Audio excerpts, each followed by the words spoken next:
ஏசாயாவின் தீர்க்க தரிசன புஸ்தகம் 50ஆம் அதிகாரம் 4வது வசனம். 50ஆம் அதிகாரம் 4வது வசனம். இளைப்படைந்தவனுக்கு சமயத்திற்கு ஏற்ற வார்த்தையை சொல்ல நான் அறியும்படிக்கு கர்த்தராகிய ஆண்டவர் எனக்கு கல்விமானின் நாவை தந்தருளினார். காலைதோறும் என்னை எழுப்புகிறார். கற்றுக்கொள்ளுகிறவனை போல நான் கேட்கும்படி என் செவியை கவனிக்க செய்கிறார். நம்பர் 2, இரண்டாவதாக இந்த 50வது அதிகாரத்தில் இருக்கிற கூட்டம், 2வது கூட்டம் யார் அப்படின்னா இளைப்படைந்தவர்கள். யாரு? இளைப்படைந்தவர்கள்.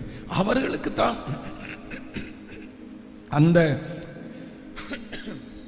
அந்த இளைப்படைந்தவர்களுக்கு தான் ஆண்டவர் என்ன சொல்றார் அப்படின்னு சொன்னா, கர்த்தராகிய நான் உனக்கு துணை நிற்கிறேன், ஆகையால் நீ வெட்கப்பட்டு போவதே இல்லை. ஒருவேளை இந்த சத்தத்தை கேட்கிறவங்க நீங்க இந்த 2வது கூட்டத்தில் நீங்க இருக்கலாம். அப்படின்னா ரொம்ப நீங்க சோர்ந்து போனவர்களாய், நீங்க இளைப்படைந்தவர்களா இருக்கலாம், இளைப்படைந்தவர்களா இருக்கலாம். தாவீதை குறித்து வேதம் சொல்லுது, 600 பேர் அவனோட கூட இருக்கிறாங்க. கிட்டத்தட்ட ஒரு 800 பேர் அவனிடத்துல இருக்கிறாங்க. 800 பேர். இந்த 800 பேருக்கும் அத்தனை பேருடைய குடும்பத்தையும் அத்தனை பேரும் இழந்து தான் நிற்கிறாங்க. எல்லாருக்கும் தன்னுடைய மனைவியை பார்க்கணும்னு ஆசை, தன்னுடைய பிள்ளைகளை பார்க்கணும்னு ஆசை. அதனால எல்லாருமே அவனோட கிளம்பி போயிட்டாங்க. ஆனா ஒரு குறிப்பிட்ட இடம் போனதுக்கு அப்புறம் ஒரு 200 பேரால என்ன பண்ண முடியலன்னா அந்த இதை தாண்ட முடியல.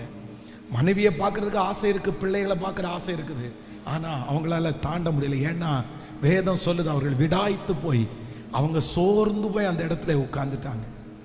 பரவாயில்லப்பா, நீங்க போயிட்டு வேணா கூட்டிட்டு வரதுனா கூட்டிட்டு வாங்க, என்னால முடியல, எங்களால முடியல, சோர்ந்து போய் உட்கார்ந்தாங்க.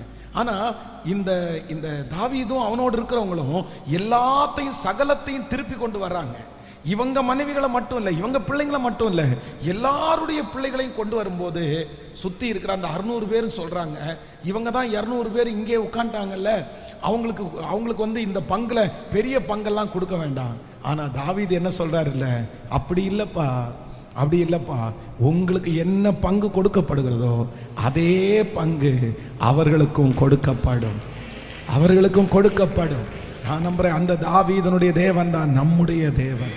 இன்றைக்கு சோர்ந்து போய் இருக்கிற ரொம்ப சோர்வாய் இருக்கிற யாராவது ஒருத்தர் இருப்பீர்களே, ஆனால் இளைப்படைந்தவனுக்கு சமயத்துக்கு ஏற்ற வார்த்தைகளை கர்த்தர் தரப்போகிறார். ஹல்லேலூயா. கர்த்தர் உங்களிடத்துல என்ன பேசுறார் அப்படின்னா, கர்த்தராகிய நான் உனக்கு சகாய, ஆதலால் நீ வெட்கப்பட்டு போவது இல்லை, நீ வெட்கப்பட்டு போவது இல்லை. விசுவாசிக்கிறீங்களா? நம்பர் 3, மூன்றாவதாக இந்த ஏசாயா 50ஆம் அதிகாரத்தில் ஜனங்களுக்கு இருந்த 3வது சூழ்நிலை என்ன தெரியுமா? நீங்க 10வது வசனத்தை வாசிக்கலாம். 10வது வசனம், 50ஆம் அதிகாரம் 10வது வசனத்தை வாசிக்கலாம்.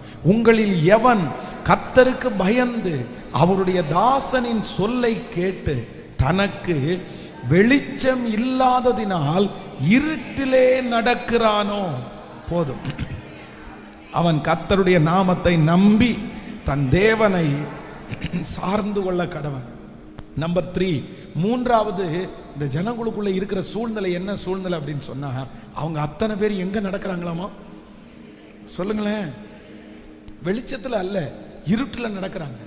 இருட்டில் நடக்கிறாங்க அப்படின்னா, இருட்டில் நடக்கிறாங்க அப்படின்னு சொன்னா அவங்க கண்ணுக்கு முன்னாடி ஒண்ணுமே என்ன பண்றதுன்னு தெரியல, முன்னாடி என்ன இருக்குன்னு தெரியல, என்ன முடிவெடுக்கிறதுன்னு தெரியல, எதை டிசைட் பண்றது எதுவுமே தெரியல.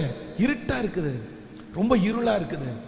கண்ணுக்கு முன்னாடி நான் விழுந்துருவேனோன்னு பயமா இருக்குது, என்னை யாரு கூட்டிட்டு போவான்னு பயமா இருக்குது. இந்த சூழ்நிலையில யாராவது ஒருத்தர் இருக்கலாம், என் எதிர்காலத்தை நினைச்சா எனக்கு இருளா இருக்கு பாஸ்டர், அடுத்து என்ன செய்ய போறேன்னு நினைச்சா எனக்கு இருளா இருக்குது, எனக்கு ஒண்ணுமே தெரியல, எனக்கு கண்ணை கட்டி விட்டது மாதிரி இருக்குது, என் கண்ணை கட்டி விட்டது மாதிரி இருக்குது, நான் யாருடைய கையை பிடிச்சி நடக்கிறது, நான் என்ன முடிவெடுக்கிறது? ஆனா அவர்களை பார்த்து தான் கர்த்தர் வாக்கு கொடுக்கிறாரு, கர்த்தராகிய நான் உனக்கு துணை செய்து நான் உன்னை வெட்கப்படுத்துறதற்கு நான் உன்னை விட மாட்டேன், உன்னை விட மாட்டேன். இன்றைக்கு இந்த 21வது நாள் கர்த்தர் ரொம்ப ஸ்ட்ராங்கா கர்த்தர் சொல்றாரு, ஆமென், கர்த்தராகிய நான் உனக்கு துணை செய்து உன்னை வெட்கப்படுத்துவதற்கு. ஹல்லேலூயா. அந்த வசனத்தை அறிக்கை செய்யலாமா? அந்த வசனத்தை ஒரு 10 டைம் அறிக்கை செய்யலாமா? Thank you Jesus. ஆமென். கர்த்தராகிய ஆண்டவர் எனக்கு துணை செய்கிறார், ஆகையால் நான் வெட்கப்படேன், நான் வெட்கப்பட்டு போவது இல்லை என்று அறிந்திருக்கிறேன். திரும்ப ஒரு விசை சொல்லுவோம், கர்த்தராகிய ஆண்டவர் எனக்கு துணை. விசுவாசத்தோட சொல்லு. ஆமென், ஆமென். நான் வெட்கப்பட்டு போவதில்லை என்று இன்னொரு விசை கூட சொல்லுங்க, கர்த்தராகிய ஆண்டவர் ஆகையால் நான் வெட்கப்படுவதில்லை, நான் வெட்கப்பட்டு போவது இல்லை என்று அறிந்திருக்கிறேன். விசுவாசிக்கிறீங்களா? ஆண்டவர் உங்களை 3 விதமான சூழ்நிலை உங்களுக்கு புரிஞ்சிருச்சுல்ல. நம்பர் 1, முதலாவதாக இந்த ஜனங்கள் இருக்கிற சூழ்நிலை பதில் இல்லாத சூழ்நிலை. கேள்வி நிறைய இருக்குது, ஆனா என்ன இல்லைன்னா பதில் இருக்குது. ஆனா கர்த்தர் என்ன வாக்கு கொடுக்கிறாருன்னா, நீ எந்த பதிலும் சொல்ல மாட்ட, நான் உனக்கு செய்கிற அற்புதத்தை வச்சு அவங்க பதிலை கண்டுபிடிச்சிருவாங்க. நான் இந்த பலிபீடத்திலிருந்து தீர்க்க தரிசனமா சொல்றேன், இது அப்படியே நடக்கும், இது அப்படியே நடக்கும், இது அப்படியே நடக்கும். உங்களை என்ன ஆனாங்கன்னு கேள்வி கேட்கிற நிறைய பேரு, பதிலே இல்லாம இருக்கிறதுனால மறைஞ்சு வாழ்ற நிறைய பேரு, கர்த்தர் உங்களுக்கு ஒரு அற்புதத்தை செய்வார், கர்த்தர் உங்களுக்கு ஒரு அதிசயத்தை செய்வார், கர்த்தர் உங்களை சாட்சியாய் நிறுத்துவார். அதுதான் அவர்களுக்கு பதில். ஆண்டவர் உங்களை பயன்படுத்துகிறது தான் அவர்களுக்கு பதில். கர்த்தர் உங்க தலையை நிமிர பண்ணுவது தான் அவர்களுக்கு பதில். ஓ, கர்த்தர் உங்களை வச்சிருக்கிறது தான் அது பதில். கர்த்தர் உங்களுக்கு அந்த காரியத்தை செய்கிறது. ஜெபிப்பீங்களா? ஜெபிப்பீங்களா? இது நடக்கணும், இந்த வார்த்தை நடக்கணும், இந்த வார்த்தை நடக்கணும், சீக்கிரமா நடக்கணும். அவங்க என்ன பார்த்து இனி ஒரு கேள்வி கூட கேட்க கூடாது. கர்த்தர் என்ன நடத்துறத வச்சு வேதம் சொல்கிறது, அவர்கள் வாயை மூடிக்கொள்ளுவார்கள், தங்கள் கைகளினால் வாயை மூடிக்கொள்ளுவார்கள். கர்த்தர் இவர்களுக்கு பெரிய காரியங்களை செய்தார் என்று புறஜாதிகள் சொல்லுகிறதுக்கு கேட்டேன். கர்த்தர் இவர்களுக்கு பெரிய காரியத்தை செய்தார் என்று புறஜாதிகளுக்குள்ளே சிஸ்டர் சொல்லுவாங்க, அம்மா கண்டிப்பா சொல்லுவாங்க, இது நடக்கும். இந்த 21 நாள் ஜெபத்துல கர்த்தர் பெரிய காரியத்தை செய்றாரு. இந்த 21 டேஸ்னுடைய நிறைவு விழா இன்றைக்கு கர்த்தருடைய அனாயிண்டிங், கர்த்தருடைய அபிஷேகம் அபரிவிதமா இருக்கிறது. ஸ்தோத்திரம், ஸ்தோத்திரம். ஜெபம் பண்ணுங்க சத்தத்தை உயர்த்தி. ஹalleluya.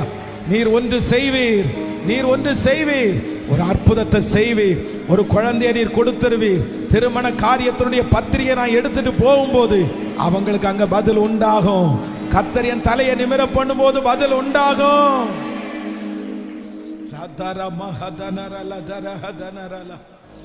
Thank you Jesus. Hallelujah. இரண்டாவது ஆண்டவர் சொல்லுகிறார், இளைப்படைந்தவனுக்கு, சோர்ந்து போகிறவங்களை பார்த்து ஆண்டவர் சொல்கிறார், கர்த்தராகிய நான் உனக்கு துணை செய்கிறேன், நீ வெட்கப்பட்டு போவதில்லை. ஹல்லேலூயா. ரொம்ப சோர்ந்து போறீங்களா? இல்ல, ஆண்டவர் உங்களுக்கு துணை நிற்கிறார். நம்பர் 3, மூன்றாவது ஆண்டவர் சொல்லுகிறார், இருட்டிலே நடக்கிறவர்களுக்கு கர்த்தர் கையை பிடிச்சு சொல்லுகிறார், கர்த்தராகிய நான் உனக்கு துணை நிற்கிறேன், நீ வெட்கப்பட்டு போவதில்லை. அவரே உங்களை நடத்துவார்,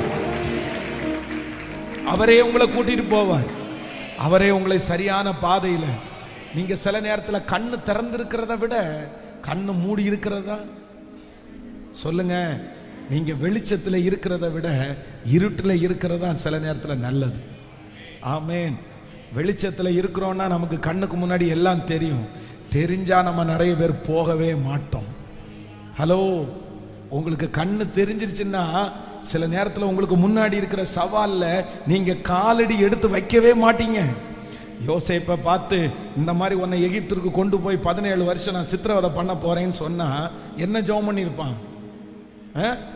எனக்கு அந்த எகிப்தில் உள்ள சொத்து இதெல்லாம் ஒண்ணு வேணாம், பதவியெல்லாம் ஒண்ணு வேண்டாம், என்ன ஆளை விட்டா போதும், எனக்கு தேவையில்லைன்னா சொல்லுவான். ஆனா ஆண்டவர் என்ன பண்றாருன்னா சொல்லவே மாட்டாரு, கண்ணை கட்டி போன அனுப்பிட்டாரு. அப்போ அனுப்பிட்ட உடனே வேதம் சொல்லுது, கர்த்தர் பலத்தினாலே அதை தாண்டினான். நான் நம்புறேன் இன்னைக்கு உங்களை கண்ணை கட்டி இந்த சூழ்நிலையை அனுமதிச்சிருக்கிறவர் கர்த்தர் தான். இந்த ஆற்றை நீங்க தாண்டுவீங்க, இந்த சமுத்திரத்தை நீங்க தாண்டுவீங்க, இந்த சோதனை நீங்க தாண்டுவீங்க. நீங்க திரும்பி பார்க்கும்போது கர்த்தர் கண்ணை திறந்து விட்டு நீ திரும்பி பார், நீ கடந்து வந்த சூழ்நிலையை திரும்பி பார், உனக்கு விரோதமா இருக்கிற பிரச்சனையை திரும்பி பார். நீங்க ஆச்சரியப்படுவீங்க, இவ்வளோ பெரிய பிரச்சனையை நான் எப்படி கடந்து வந்தேன், எப்படி தாண்டி வந்தேன். கர்த்தர் உங்களை அப்படி குருடரை அவர்கள் அறியாத வழியிலே அவர்களை நடத்தி அவர்களுக்கு முன்பாக இருக்கிற இருளை வெளிச்சமாக்கி கோணலை செவ்வையாக்கி கடைசி வரையிலும் கைவிடாதிருக்கிற அந்த தேவனுக்கு கரங்களை தட்டி முழு வெள்ளத்தோடு சொல்லுவோம், வெட்கப்பட்டு போவது இல்லை, வெட்கப்பட்டு போவது இல்லை. ஹalleluya.